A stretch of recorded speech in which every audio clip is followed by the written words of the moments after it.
വിജയന്റെ വാക്കിനും പഴയ ചാക്കിനും ഒരേ വിലയല്ല. ചാക്കിനിപ്പോ കുറച്ച് വിലയുണ്ട്, പഴയ ചാക്കിന് ഇതിനൊരു വിലയില്ല. കാരണം ഒന്നും ചെയ്യില്ല പറഞ്ഞു കഴിഞ്ഞാൽ പിന്നെ എങ്ങനെ വിലയുണ്ടാവുന്ന വിശ്വാസ്യതയില്ല.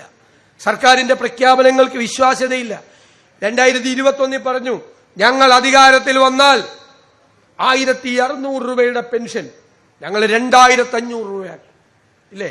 കുറെ പാവങ്ങൾ വോട്ട് ചെയ്ത്, അത്രയും നല്ല പെൻഷനല്ലേ. എന്നിട്ട് 4.25 കൊല്ലക്കാലം ഒരു ചില്ലിക്കാശ് കൂട്ടിയില്ല. കൂട്ടിയോ? ഇപ്പൊ ഈ തെരഞ്ഞെടുപ്പിന് തൊട്ടു മുമ്പ് 400 രൂപ കൂട്ടി. അപ്പൊ ഞങ്ങൾ പറഞ്ഞു മലയാളിയുടെ സാമാന്യ ബുദ്ധിയെ നിങ്ങൾ പരീക്ഷിക്കരുന്നു.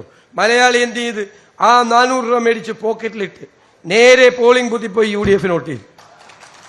അപ്പൊ നമ്മുടെ ഇടുക്കിയിൽ എല്ലാവരെയും ചീത്ത വിളിക്കുന്ന ഒരാളുണ്ടല്ലോ, 1 2 3 ഇന്നലെ എന്നെ ചീത്ത വിളിച്ചു. കേരളം കണ്ട ഏറ്റവും മോശം പ്രതിപക്ഷ നേതാവാന്ന് പറഞ്ഞു. നല്ലതാന്ന് പറഞ്ഞില്ല, എന്റെ ഭാഗ്യം.